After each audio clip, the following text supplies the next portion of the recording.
আসসালামু আলাইকুম। Technique easy এডুকেশনের পক্ষ থেকে নবম দশম শ্রেণীর শিক্ষার্থীদের জানাচ্ছি শুভেচ্ছা। আজকের পর্বে চলো আমরা অনুশীলনীর সৃজনশীলটা সমাধান করি। কি বলছে দেখো তো। ডক্টর রায়হান দিনের অধিকাংশ সময় গবেষণাগারে সময় কাটান, এতে তার ওজন বেড়ে যাচ্ছে। এখন এই যে ডক্টর আর ডাক্তারের ভিতর তো পার্থক্য আছে, তাই না? এই ডক্টর মানে হচ্ছে যারা পিএইচডি করে আসছে, যারা কোনো কিছু নিয়ে গবেষণা করে, আর ডাক্তার হচ্ছে যেটা চিকিৎসক। এখন এই যে ডক্টর রায়হান উনি কি করবে? গবেষণার কাজ ওনার, তাহলে উনি সারাদিন হচ্ছে গবেষণাগারে সময় কাটাচ্ছে, এতে তার ওজন বেড়ে যাচ্ছে। কারণ কি? ওই যে কোনো একটা জায়গায় দাঁড়ায় অথবা বসে ওই জায়গাটায় হচ্ছে ঘন্টার পর ঘন্টা একটা জিনিস নিয়ে রিসার্চ করতে থাকা, অবশ্যই ওজন বেড়েই যাবে। কারণ কোনো কায়িক পরিশ্রম হচ্ছে না, মেন্টাল মানসিক পরিশ্রম অনেক বেশি হচ্ছে, কিন্তু কায়িক পরিশ্রম হচ্ছে না, যার জন্য শরীরের যে খাদ্যগুলা সে গ্রহণ করতেছে ওগুলা ভেঙে খরচ হচ্ছে না আর কি, এই জন্য ওজনটা বেড়ে যাচ্ছে। তাহলে গবেষণাগারে বসে বসে যেহেতু কাজ করা লাগতেছে, এজন্য তার ওজন বেড়ে যাচ্ছে। কার? রায়হান সাহেবের। এরপরে অন্যদিকে তার ছোট ভাই জহির দেশের জাতীয় যুব ফুটবল দলের একজন নিয়মিত খেলোয়াড়। বাহ! তাহলে এই যে দেখো, খেলোয়াড় যেহেতু, তাহলে তার হচ্ছে অনেক বেশি দৌড় ঝাঁপ লাফালাফি অনেক কিছু, পুরা দিন তার এই লাফালাফিতেই যায়, তাই না? তাহলে এই যে জহির সাহেব, তার কি হবে? সেজন্য তার প্রতিদিন অনেক সময় ধরে শারীরিক কসরত আর খেলাধুলা করা লাগে। হ্যাঁ, অবশ্যই। সেক্ষেত্রে তার যে খাবারগুলো সে গ্রহণ করতেছে সেগুলো অনেক তাড়াতাড়ি খরচ হয়ে যাবে, তাই না? ওই খাদ্যগুলা শক্তি হয়ে এইসব যে দৌড়ঝাঁপের যে কাজগুলা, এই কায়িক পরিশ্রমগুলা করার জন্য অনেক বেশি শক্তি খরচ হয়। তাহলে আমরা দুইটা উল্টা ক্যারেক্টার দেখতে পাচ্ছি, তাই না? রায়হান সাহেব কীরকম? উনি হচ্ছে বসে থাকতেছে, যার জন্য ওনার শক্তি খরচ কম হচ্ছে। আর জহির সাহেবের কি হচ্ছে? সে অনেক বেশি খেলাধুলা করার কারণে তার শক্তিগুলো অনেক তাড়াতাড়ি খরচ হয়ে যাচ্ছে। এরপরে চলো, উদ্দীপকটা আমরা বুঝতে পারছি। এবার ক নাম্বারে কি বলছে? কোন জাতীয় খাদ্য দেহে নাইট্রোজেন সরবরাহ করে? এখন খাদ্য উপাদান তো অনেকগুলো আছে, অনেক ধরনের খাবার আছে। এখন নাইট্রোজেন সরবরাহ করবে কোনটা? এই যে শর্করা, আমিষ, স্নেহ, এই যে খাদ্য উপাদানগুলা, শর্করা হচ্ছে তোমার কার্বন, হাইড্রোজেন আর অক্সিজেন দ্বারা তৈরি। স্নেহ হচ্ছে তোমার কার্বন, হাইড্রোজেন দ্বারা তৈরি। কিন্তু আমিষ যেটা, আমিষ হচ্ছে তোমার কার্বন, হাইড্রোজেনের সাথেও এখানে আছে নাইট্রোজেন। শুধুমাত্র আমিষ জাতীয় খাদ্যই আমাদেরকে নাইট্রোজেন সাপ্লাই করে। তাহলে কোন জাতীয় খাদ্য নাইট্রোজেন সরবরাহ করবে? আমিষ জাতীয় খাদ্য। আমিষ জাতীয় খাদ্য আমাদেরকে নাইট্রোজেন সাপ্লাই করবে। তুমি যখন অনেক বেশি আমিষ জাতীয় খাবার খাও, তখন দেখবা হচ্ছে আমাদের মূত্র অম্লীয় প্রকৃতির হয়ে যায়। মূত্রের আবার অধিকাংশ উপাদানই হচ্ছে তোমার নাইট্রোজেন ঘটিত বর্জ্য পদার্থ। Urea, uric acid, creatinine, ammonia, এই সব কিছু হচ্ছে নাইট্রোজেন ঘটিত। আর নাইট্রোজেন আমাদেরকে শুধুমাত্র আমিষ জাতীয় খাবার সাপ্লাই করে। তাহলে কোন জাতীয় খাদ্য দেহে নাইট্রোজেন সরবরাহ করবে? দেখো কি বলছে, আমিষ জাতীয় খাদ্য দেহে নাইট্রোজেন সরবরাহ করবে। শুধুমাত্র আমিষ জাতীয় খাদ্যতেই নাইট্রোজেন থাকে, যেটা আমাদেরকে নাইট্রোজেন সাপ্লাই করবে। এরপরে কি বলছে? উচ্চমানের আমিষ বলতে কি বুঝো? এখন আমিষ তো মাত্র বুঝলাম যে খাদ্যের একটা উপাদান। আমিষ কিন্তু আমরা দুই জায়গা থেকে পাই। উদ্ভিদ থেকেও আমিষ পাই, ওইটারে বলে হচ্ছে উদ্ভিজ্জ আমিষ। আবার প্রাণী থেকেও আমিষ পাই, ওইটাকে বলে প্রাণীজ আমিষ। তাহলে এই বিভিন্ন ধরনের আমিষ আমি জানি, কিন্তু এখানে আবার উচ্চমানের বলে দিল, এইটা আবার কি জিনিস? চলো দেখি। যে সব আমিষ জাতীয় খাদ্যে দেহের প্রয়োজনীয় সকল অ্যামিনো অ্যাসিড পাওয়া যায় সেগুলোকে উচ্চমানের আমিষ বলতেছে। মানে হচ্ছে তোমার হাই প্রোটিন সবগুলো উপাদান থাকবে, মানে অ্যামিনো অ্যাসিড, মানে প্রয়োজনীয় যত অ্যামিনো অ্যাসিড তোমার দরকার সবগুলো অ্যামিনো অ্যাসিড থাকতেছে, এজন্য হচ্ছে ও হাই লেভেলের। তাহলে যেসব আমিষ জাতীয় খাদ্যে দেহের প্রয়োজনীয় সকল অ্যামিনো অ্যাসিড পাওয়া যায় সেগুলোকে উচ্চমানের আমিষ বলে। প্রাণীজ আমিষও আছে, উদ্ভিজ্জ আমিষও আছে। প্রাণীজ ও উদ্ভিজ্জ আমিষের মধ্যে প্রাণীজ আমিষে প্রয়োজনীয় সকল অ্যামিনো অ্যাসিড পাওয়া যায়। তাহলে আমরা উচ্চমানের আমিষ কাকে বলবো? প্রাণীজ আমিষটাকে বলবো হচ্ছে উচ্চমানের আমিষ। তাহলে প্রাণীজ আমিষটাই হচ্ছে আমাদের উচ্চমানের আমিষ। কি জন্য? কারণ উদ্ভিজ্জ আমিষের তুলনায় প্রাণীজ আমিষে তোমার অ্যামিনো অ্যাসিড, মানে সবগুলো অ্যামিনো অ্যাসিড বেশি পরিমাণে আছে, মানে সবগুলো আছে আর কি। মাছ, মাংস, ডিম, পনির, ছানা, কলিজা বা কলিজা যেই কথা, যকৃৎ সেই কথা আর কি। তাহলে কলিজা বা যকৃৎ এগুলো হচ্ছে উচ্চমানের প্রাণীজ আমিষ। কি জন্য? মানে উদ্ভিজ্জ আমিষ যেটা, যেমন ডালও কিন্তু আমিষ, সেক্ষেত্রে ওটা আমরা উদ্ভিদ থেকে পাচ্ছি। প্রাণী থেকে কি কি পাই?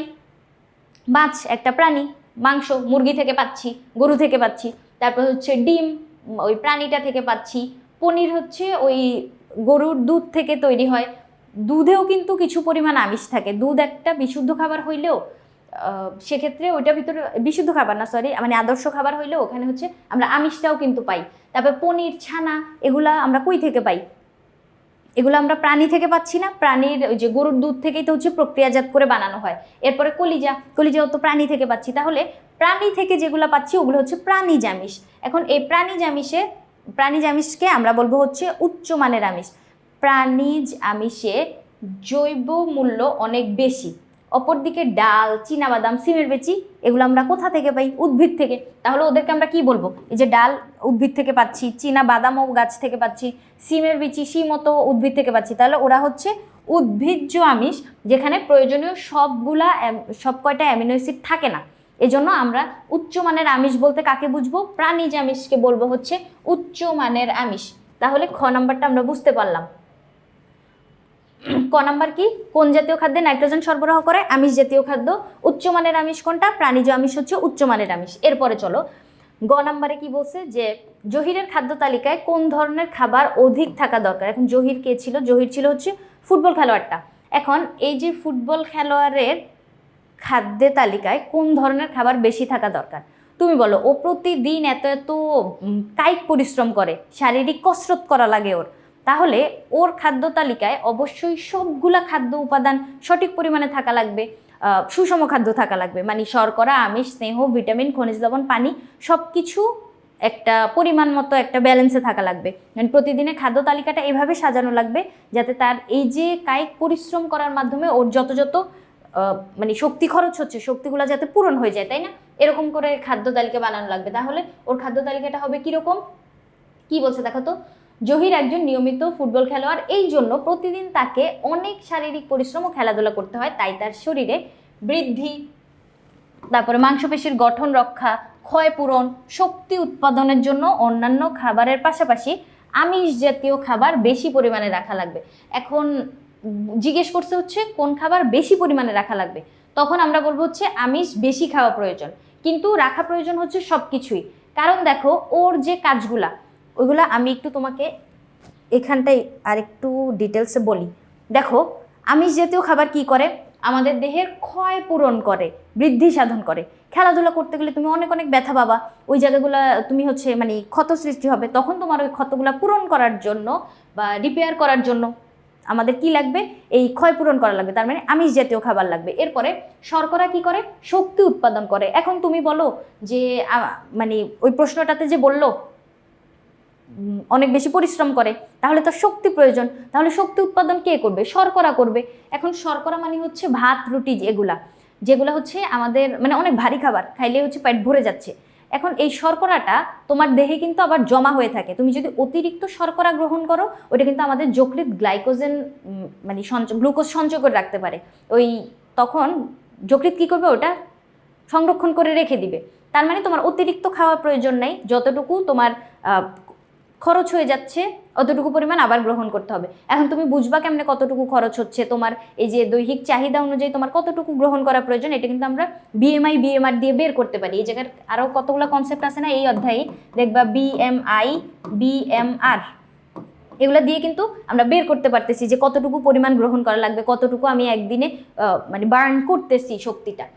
আর দেখো স্নেহ জাতীয় খাবার কি করে? তাপ উৎপন্ন করে, শক্তি উৎপন্ন করে। তাহলে অবশ্যই তো স্নেহ জাতীয় খাবারও খাওয়া লাগবে, যেহেতু সে ফুটবল খেলতেছে, তার তো তাপ শক্তি দরকার, তাহলে অবশ্যই তাকে স্নেহ জাতীয় খাবারও খাইতে হবে। ভিটামিন কি করে? রোগ প্রতিরোধ ক্ষমতা বাড়ায়। এখন ভিটামিন সমৃদ্ধ খাবার আমাদের কিছুদিন পরপরই হচ্ছে গ্রহণ করা প্রয়োজন। কি জন্য? আমি তোমাকে বলি, ভিটামিন যেটা ভিটামিন সি ধরো, ভিটামিন মানে বি, অনেকগুলোই তো আছে, vitamin A, B, C, D, E, K, এরকম অনেকগুলো ভিটামিন আছে।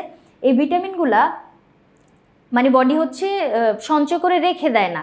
তোমার এখন খাচ্ছ, এখন বডিতে যেখানে যেটা দরকার ওইখানে ওইটা সাপ্লাই করে দেয়, তারপরে হচ্ছে মানে কিছু সঞ্চয় করে রাখে না। এই জন্য ভিটামিন হচ্ছে কিছুদিন পরপরই হচ্ছে গ্রহণ করা দরকার সবারই। আর খনিজ লবণ কি করে? জৈবিক কাজ নিয়ন্ত্রণ করে। জৈবিক কাজ বলতে তোমার দেহের ভিতরে যে জৈব রাসায়নিক বিক্রিয়াগুলো সম্পন্ন হয়, শারীরবৃত্তীয় বিক্রিয়াগুলা, ওইগুলো সম্পন্ন করতে খনিজ লবণ কাজ করে। পানি তো মাস্ট দরকার তোমার দেহে তাপীয় সাম্যতা বজায় রাখার জন্য। আমাদের দেহে কি 70%ই হচ্ছে পানি, তাহলে পানি তোমার কোষগুলোকে জীবিত রাখতে সাহায্য করবে, কারণ কোষের ভিতরে থাকে প্রোটোপ্লাজম, প্রোটোপ্লাজম আবার পানি দ্বারা তৈরি। তাহলে পানি যদি না থাকে তাহলে তো হচ্ছে অনেক কিছুই সমস্যা হয়ে যাবে। পানি অবশ্যই দরকার, খাদ্য পরিপাক করার জন্য পানি দরকার। এরপরে দেখো কি বলছে, রাফেজ। রাফেজ জাতীয় খাবার হচ্ছে আঁশ জাতীয় খাবার, যেটা তোমার কোষ্ঠকাঠিন্য দূর করবে।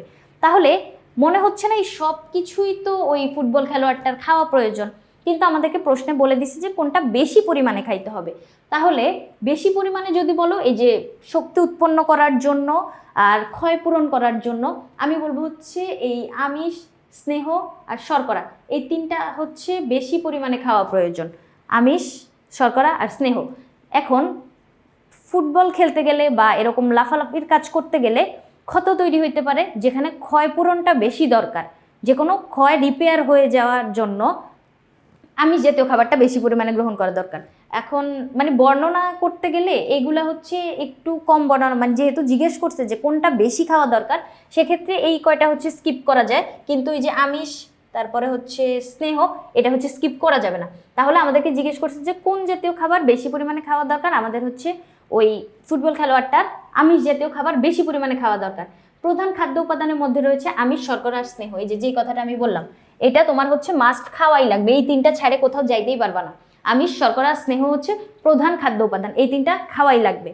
এখন তাছাড়া সহকারী উপাদান হিসেবে ওই ভিটামিন, খনিজ লবণ, পানি, এগুলো আমরা গ্রহণ করি। তারপর হচ্ছে রাফেজও গ্রহণ করি, মানে ওই তোমার বডিটাকে আরেকটু সুস্থ রাখার জন্য, বা বডির ভিতরের যে কাজকর্মগুলো ওগুলো আরেকটু সুন্দরভাবে যাতে হয়।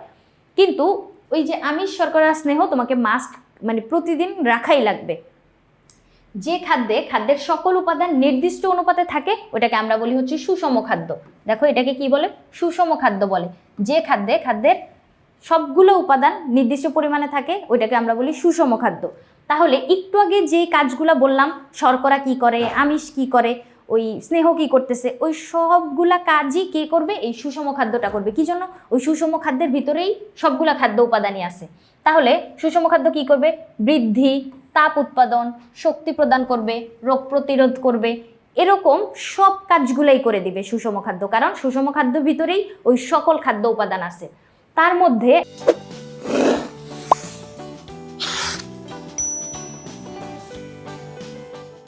আমিষ জাতীয় খাদ্যই পারে মানবদেহে নাইট্রোজেন সরবরাহ করতে। ওই যে ক নাম্বারে কি জিজ্ঞেস করলো যে কোন খাদ্য আমাদেরকে নাইট্রোজেন সরবরাহ করে?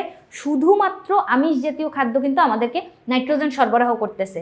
এই নাইট্রোজেন তথা আমিষ জাতীয় খাদ্য মানবদেহের বৃদ্ধি সাধন করে, ক্ষয় পূরণ করে, কোষ গঠনে ভূমিকা রাখে। এখন দেখো বুঝাই তো যাচ্ছে যে কোষ যদি গঠন করে, কোষ গঠন করলেই তো হচ্ছে ওই জায়গার মানে ক্ষয়টা পূরণ হয়ে যাবে, কোষ এসে জায়গাটা পূরণ করে দিবে, ক্ষতস্থানটা পূরণ করে দিবে। তাহলে আবার যদি কোষ তৈরি করে তাহলে তো আমাদের বৃদ্ধিও হবে, কারণ অনেকগুলো কোষ মিলেই তো আমাদের হিউম্যান বডিটা। আমরা কিন্তু একটা ক্ষুদ্র কোষ থেকে যাত্রা শুরু করছিলাম, তাই না? ওখান থেকে এখন দেখো আমরা ট্রিলিয়ন কোষ। একটা তিমি মাছও কিন্তু ওই একটা কোষ থেকে যাত্রা শুরু করছিল, একটা বিশাল বড় বট গাছও কিন্তু একটা কোষ থেকে যাত্রা শুরু করছিল। এখন ওর যাত্রাটা এরকম মানে বিস্তৃত, এখন ট্রিলিয়ন কোষ কিভাবে হইলো? এই কোষ গঠনের মাধ্যমে। তাহলে বৃদ্ধির কাজটাও তো এটাই করতেছে। কে করতেছে? নাইট্রোজেন বা আমিষ জাতীয় খাদ্য করতেছে। আমিষ জাতীয় খাদ্যে প্রতি গ্রামে 4 কিলো ক্যালোরি খাদ্য শক্তি থাকে, প্রতি গ্রামে 4 কিলো ক্যালোরি। তাহলে এই যে দেখো এই দরকারি কাজগুলা, মানে একজন কায়িক পরিশ্রমকারী ব্যক্তির জন্য এই সবগুলা খাবারই প্রয়োজন, আমিষ, শর্করা, স্নেহ। কিন্তু যেহেতু ফুটবল খেলোয়াড়ের অনেক বেশি পরিশ্রম লাগতেছে, ক্ষতস্থান তৈরি হচ্ছে, সেক্ষেত্রে আমরা বলবো হচ্ছে আমিষ জাতীয় খাদ্যটা অনেক বেশি গ্রহণ করা প্রয়োজন। যেহেতু প্রশ্ন জিজ্ঞেস করছে যে কোন খাদ্যটা বেশি প্রয়োজন, তাহলে আমিষ জাতীয় খাবার হচ্ছে বেশি পরিমাণে প্রয়োজন। এবার চলো আমাদের ঘ নাম্বারে যাই। কি বলছে দেখো তো, জহিরের খাদ্য তালিকায় কোন ধরনের খাবার রায়হানের জন্য প্রযোজ্য নয়? আচ্ছা, এখন এই যে জহিরেরটা একটু আগে আমরা আলোচনা করছি, তাই না? ফুটবল খেলোয়াড়েরটা কোন ধরনের খাবার বেশি খাওয়া প্রয়োজন? নাইট্রোজেন সমৃদ্ধ, মানে আমিষ সমৃদ্ধ। এখন ওকে আমরা কি কি খাইতে বলছিলাম? সব খাবার খাইতে বলছিলাম, সুষম খাদ্য খাইতে বলছিলাম, শর্করা, আমিষ, স্নেহ তো মাস্ট খাইতেই বলছিলাম, তার পাশাপাশি অন্য উপাদানগুলোও রাখতে বলছিলাম। তাহলে আমরা জহিরকে বলছিলাম সব ধরনের খাবার তুমি খাও। এখন জহিরের খাদ্য তালিকার কোন ধরনের খাবার? তাহলে জহিরকে আমরা চর্বি জাতীয় খাবার খাইতে বলছিলাম, হ্যাঁ, স্নেহ তো বলছিলাম খাইতে, তারপরে হচ্ছে তোমার শর্করা, সব কিছুই তো খাইতে বলছিলাম, আমিষ খাইতে বলছিলাম। এখন ওর কোন খাদ্য উপাদানটা রায়হানের জন্য প্রযোজ্য নয়? কারণ রায়হান হচ্ছে সারাক্ষণ বসে বসে গবেষণা করে। তাহলে ওই রায়হানের ক্ষেত্রে, রায়হান সাহেবের ক্ষেত্রে আমরা বলবো হচ্ছে চর্বি বা লিপিড জাতীয় খাদ্য যাতে সে না খায়। কারণ চর্বি জাতীয় খাদ্য হচ্ছে আমাদের দেহে জমা হয়ে থাকতে পারে, মানে তুমি যদি প্রতিদিন পরিশ্রম করে ওই ফ্যাটগুলা বার্ন না করে ফেলো, সেক্ষেত্রে ওইটা কিন্তু তোমার দেহে জমা হয়ে থাকবে। এখন আরেকটা কথা আমি বলে রাখতে চাই, যারা হচ্ছে ওজন বেড়ে যাচ্ছে বলে খাবার খাইতে চাও না, যে আম্মু আমাকে দুপুরে খাইতে দিও না, আমি ডায়েট করতেছি, আমার ওজন বেড়ে যাচ্ছে, এরকম করে কখনোই হচ্ছে তুমি ওই ফিটনেসের ভিতর আসতে পারবা না। কারণ তুমি যদি খাবার না খাও সেক্ষেত্রে তুমি দুর্বল হয়ে যাবা, কিন্তু ওই শরীরের ওজন কিন্তু কমবে না। এটা হচ্ছে সঠিক প্রসেস না। তোমাকে প্রতিদিন তুমি যেমনে খাচ্ছ, যে খাবারটুকু খাচ্ছ অতটুকু খাইতে থাকতে হবে, পরিশ্রমের পরিমাণটা বাড়াইতে হবে, পরিশ্রম করে ওই শক্তিগুলোকে বার্ন করতে হবে। কিন্তু যদি বসেই থাকো, বসে বসে হচ্ছে খাবার ছেড়ে দাও, তাহলে কিন্তু কাজ হবে না, এটা তুমি আরও দুর্বল হয়ে যাবা। তোমার দেহের ভিতর যেই শক্তিগুলা, যে চর্বিগুলা জমা ছিল ওগুলা জমেই থাকবে, ওজন কমবে না, হুদাই হচ্ছে তুমি আরও অসুস্থ হয়ে যাচ্ছ। তাহলে এরকম করে মানে অনেক স্টুডেন্টকে দেখছি যে মানে এরকম বলে যে আমি আজকে খাই নাই কারণ হচ্ছে ওজন বেড়ে যাচ্ছে। না খাইলে ওজন কমে না, পরিশ্রম করা লাগবে, খাবার তোমার যেরকম খাচ্ছ ওরকমই চালাইতে হবে। এবার রায়হান সাহেবের ক্ষেত্রে আমরা ওনাকে লিপিড জাতীয় খাবার মানে অ্যাভয়েড করতে বলবো, লিপিড জাতীয় খাবার তার জন্য প্রযোজ্য নয়। এখন আমি আরেকটা কথা বলতে চাই, এই যে চর্বি বা লিপিড এটা কিন্তু আবার দুই ধরনের থাকে। যেমন দেখো তুমি তেলে ভেজে আমরা যে খাবারটা খাচ্ছি ওইখানে এক ধরনের চর্বি আমরা পাই, আবার গরুর মাংসের সাথে যেই চর্বিটা তুমি খাচ্ছ মানে প্রাণী থেকে প্রাণীর চর্বি যেটা গ্রহণ করতেছো ওখানে আরেক ধরনের চর্বি থাকে, এক একটা এক এক জায়গায় জমা হয়। যেমন এই যে ভেজে ভোজ্য যে তেলগুলা, মানে এই সিঙ্গারা সমস্যা তুমি ভাজতেছো মনে করো, ওই সিঙ্গারাটা অনেক বেশি তেল অ্যাবজর্ব করে নিল না, ওই তেলটা যখন তুমি গ্রহণ করতেছো ওইটা কি হবে, আমাদের রক্তনালী মানে পুরা দেহে রক্ত যাওয়ার জন্য যে নালীগুলো আছে ওই রক্তনালীতে যায় হচ্ছে ব্লকেট তৈরি করবে। আর প্রাণীজ চর্বি যদি খাও, ওই যে গরুর মাংসের সাথে যদি চর্বি গ্রহণ করো, সেই চর্বিটা তোমার যায় হচ্ছে পেটে ভুঁড়ি হিসেবে জমা হবে। তলপেটে আমাদের সবার প্রথমে মেদ জমা শুরু হয় না, ওইখানটায় হচ্ছে ওই প্রাণীজ চর্বিগুলো জমা হবে। তাহলে এক এক চর্বি এক এক কাজ করে। তাহলে কোনটা বেশি ভয়ানক হইলো বলো তো? ভয়ানক হইলো হচ্ছে যেটা ভোজ্য তেল, যেটা তেল কি করতেছে আমাদের রক্তনালীগুলোতে ব্লকেট তৈরি করতেছে। এখন ধরো এই যে তোমার রক্তনালী, এখানে ভিতর দিয়ে রক্তকণিকাগুলো ফ্লো করতেছে, এখন চর্বিগুলো এসে এখানে জমা হওয়া শুরু করলো, এইখানে মনে করো চর্বি জমা হইলো। চর্বি জমা হওয়াতে দেখো তো এই পথটা একটু সরু হয়ে গেছে না, এখান দিয়ে রক্তকণিকাগুলো ওদের আগের মতো ফ্লোতে যাইতে পারতেছে না, ওরা এখানটায় এসে হচ্ছে মানে একটা ভিড় তৈরি হচ্ছে, একটা একটা করে কণিকা এখান দিয়ে বের হচ্ছে। আগে কীরকম ছিল, আগে তো মানে এরকম চওড়া রাস্তা সব মানে ওরা হচ্ছে ফ্লো করতেছিল, কিন্তু যেহেতু এই জায়গাটুকু কমে গেছে এখন ওদের পথ ছোট হয়ে গেছে, এইখানে যায় তোমার রক্তকণিকাগুলো আটকায় যাবে। আটকায় গেলে কি হবে, ওই ব্লকেট দেখা দিবে, যেই জায়গার রক্তনালীতে আটকাবে ওই জায়গাটায় হচ্ছে তোমার ওই অর্গানটাকে ক্ষতিগ্রস্ত করবে। যেমন ধরো ব্রেইনে যেই রক্ত জালিকাগুলো যাচ্ছে ওইখানে যদি আটকায় তাহলে কি হবে, ব্রেইন স্ট্রোক হইতে পারে। আবার হার্টে যেই রক্তনালিকাগুলো যাচ্ছে ওই হার্টে যদি আটকায় যায় সেক্ষেত্রে হার্ট অ্যাটাক হবে, যেখানে আটকাবে ওইখানের অর্গানটা হচ্ছে ক্ষতিগ্রস্ত হবে। এখন আমি এখানে কি উচ্চারণ করলাম খেয়াল করে শুনছো, আমি বললাম ব্রেইন স্ট্রোক আর হার্ট অ্যাটাক। এখন অনেককেই আমি এটা বলতে শুনি যে হার্ট স্ট্রোক করছে এরকম বলতে শুনি, যেটা হচ্ছে একটা ভুল কথা। হার্ট কখনো স্ট্রোক করে না, হার্ট হচ্ছে অ্যাটাক করে আর ব্রেইন স্ট্রোক করে। তাহলে এই ভুলটা কিন্তু সচরাচর আমরা অনেকেই করি, এরপর থেকে কিন্তু করা যাবে না, সায়েন্সের পোলাপাইন এইসব ভুল করলে লজ্জা। তাহলে এখন চলো আমরা পড়ায় যাই যে চর্বি জাতীয় খাবার রায়হান সাহেবের খাওয়া যাবে না। কি জন্য খাওয়া যাবে না? আচ্ছা, এখানে আরও কয়টা কথা আছে। দেখো, শরীরের জন্য তাপ শক্তি উৎপাদনের জন্য যে চর্বি, ঘি, ডালডা, সরিষা এগুলো আমাদের কি করে, তাপ শক্তি উৎপন্ন করে। কারণ আমরা জানি হচ্ছে চর্বি জাতীয় খাবার বা স্নেহ জাতীয় খাবার আমাদেরকে তাপ সাপ্লাই দেয়। তাহলে এই যে দেখো, তাপ শক্তি উৎপাদনের জন্য কি করব, ঘি, ডালডা, সরিষা, বাদাম, তিল, ডিমের কুসুম, এসব স্নেহ জাতীয় খাবার, মানে এগুলো হচ্ছে স্নেহ জাতীয় খাবার। যেটা কারা বেশি পরিমাণে খাবে? যারা অনেক বেশি কায়িক পরিশ্রম করে। তার মানে ওই যে ফুটবল খেলোয়াড় যিনি ছিল উনি বেশি পরিমাণে খাইতে পারবে। কিন্তু যেহেতু তার বড় ভাই কি করতেছে, বসে বসে গবেষণা করতেছে, তার বসে বসে গবেষণার কাজে এরকম চর্বি জাতীয় খাবার না রাখাই ভালো। কারণ গবেষণার কাজে খাবার না রাখা ভালো না, মানে সে যেহেতু এরকম কাজ করতেছে তার হচ্ছে খাদ্য তালিকায় এরকম চর্বি জাতীয় খাবার না রাখাটাই ভালো। এখন দেখো, শর্করা আর আমিষের তুলনায় অনেক বেশি ক্যালোরি থাকে ওই চর্বি জাতীয় খাবারে। এই ক্যালোরিগুলো যদি তুমি খরচ না করো, বার্ন না করো, ওইটা তোমার দেহে যায় হচ্ছে ওই যে জমা হয়ে যাবে, রক্তনালিকাগুলোতে যায় জমা হয়ে যাবে। কি বলছে দেখো তো, ওই যে খাবারগুলা একটু আগে যেগুলো পড়লাম, যে ডালডা, ডিমের কুসুম, সরিষা, এই যে চর্বি জাতীয় খাবারগুলো, এগুলোতে শর্করা আর আমিষের তুলনায় দ্বিগুণ পরিমাণ ক্যালোরি থাকে। এই জন্য মানে রায়হান সাহেবের এরকম খাবার খাওয়া প্রযোজ্য নয়। কেননা ডক্টর রায়হান গবেষণাগারে গবেষণা করেন, তার মানে সে বসে বসে বা দাঁড়ায় দাঁড়ায় কাজ করতে থাকে, তার হচ্ছে মানে কায়িক পরিশ্রম হচ্ছে না, মানসিক পরিশ্রম হচ্ছে। এখন চর্বি জাতীয় খাবার গ্রহণ করলে ডক্টর রায়হানের দেহে ক্যালোরির পরিমাণ অনেক বেড়ে যাবে। অতিরিক্ত ক্যালোরি তার যকৃৎ, মস্তিষ্ক, মাংসপেশিতে জমা হইতে থাকবে। ফলে হৃদরোগ, ডায়াবেটিস আর ব্রেন স্ট্রোক হইতে পারে। এরকম রোগগুলো সৃষ্টি হবে কখন? যখন ওই যে রক্তনালিকা ব্লকেড হয়ে যাবে। ব্লক কখন হবে? যখন ওই যে চর্বিগুলো এসে জমা হবে। সেক্ষেত্রে এই চর্বি জাতীয় খাবার, এই যে শরীরে অতিরিক্ত চর্বি জমবে এবং দ্রুত ওজন বেড়ে যাবে। তাই এসব রোগ থেকে রক্ষা পাইতে হলে ডক্টর রায়হানের কি করা প্রয়োজন? চর্বি জাতীয় খাবার গ্রহণ করা থেকে মানে পরিমিত মাত্রায় বলে দিছে, কারণ সব খাবারই তো আমাদের প্রয়োজন। এখন চর্বি জাতীয় খাবার যে এখানে ওনাকে অ্যাভয়েড করতে বলতেছি আমরা, একদম যে অ্যাভয়েড করবে এরকম না, কিন্তু মানে একদম ছেড়ে দিবে, সে ডিম খাইলোই না, ডিমের কুসুমি খাইলো না, তারপর ডাল খাইলো না, তাহলেও তো সমস্যা। খাইতে হবে কিন্তু পরিমিত মাত্রায় খাইতে হবে, ওই যে জহিরের মতো খাওয়া যাবে না। তারপরে গ্রহণকৃত ক্যালোরি যথাযথভাবে খরচ করতে হবে, তার মানে কিছুটা পরিশ্রম করা লাগবে। মানে পরিশ্রম না করলে যে খাবারগুলো তুমি গ্রহণ করতেছো ওগুলো কিছুই হচ্ছে খরচ হবে না বা বার্ন হবে না। সেক্ষেত্রে কি হবে? তোমার হচ্ছে দেহে ওই মানে সঞ্চয় হয়ে থাকবে, সেক্ষেত্রে স্থূলতা বেড়ে যাবে, অনেক বেশি মোটা হয়ে যাবে। তাহলে নিয়মিত হাঁটতে হবে, শরীরচর্চা আর ব্যায়াম ক্যালোরি যথাযথভাবে খরচ করতে সাহায্য করে। মানে এই কাজগুলো করলে আমাদের ক্যালোরিগুলো বার্ন হবে, খরচ হয়ে যাবে, তাহলে দেহে আর জমবে না, চর্বি হিসেবে বা মেদ আকারে জমে থাকবে না।